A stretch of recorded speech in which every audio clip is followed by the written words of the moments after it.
Կրչյան, ես ճիշտ հասկացա, որ եթե քաղաքացին փաստորեն ահազանգում է, ավտոմատ այն հեռախոսից, որից որ զանգը գնում է, տեղորոշվում է իր տեղը։ Ես դա ճիշտ եմ հասկացել, թե չէ, որովհետև դուք ասում եք, որ նախորդ հեռախոսահամարը այդ հնարավորությունը ըստ էության թույլ չէր տալիս, այդ տեխնիկական մասը խնդրում եմ բացատրեք։ Դուք համաձայն չեք փաստորեն, որ մեր քաղաքացիները շատ իրավիճակներում խուսափում են իսկապես զանգահարել ոստիկանություն եւ հաղորդում ըստ էության ներկայացնել։ Ես ձեզ տարական օրինակ եմ բերում, շատ տարական օրինակ եմ բերում, մի քիչ էլ կենցաղային է դառնում ըստ էության մեր զրույցը։ Օրինակ, երեկոյան ժամը 12:00-ից հետո է, 00-ից հետո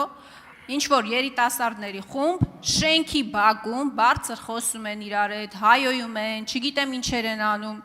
Այդ շենքից որևէ մեկը չի զանգում ոստիկանություն, որ գան հասարակական կարգ ապահովեն։ Կներեք այս բառի համար, տաղավարի հարցերը իջնում են, լուծում են։ Այսօր բազմաթիվ դեպքեր կան, երբ որ ազդանշանի համար լավագույն դեպքում այդ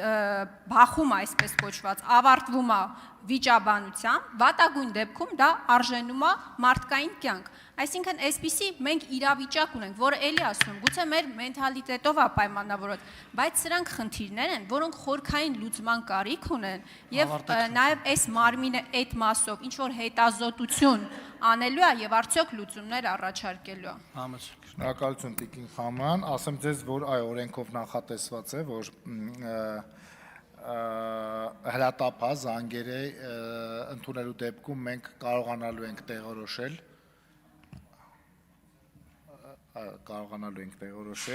ահազանգողին, օրենսդրությամբ դա նախատեսված է, սակայն 102 օրինակ համարը դրա տեխնիկական հնարավորությունը չէր տալի, քանի որ ինքը չի համարվում էքստրենի հեռախոսահամար միջազգային ընդունված եւ օպերատորները չեն կարողանում դա ապահովել։ Այսինքն դա հնարավոր կլինի ապահովել տեղափոխվելով 112 հեռախոսահամարի տիրույթ։ Ինչ վերաբերվում է ձեր ասածին, այո, այդ առումով մենք ունենք խնդիրներ, մենք էլ ենք ուսումնասիրել եւ մենք էլ ենք նկատել, որ շատ դեպքերում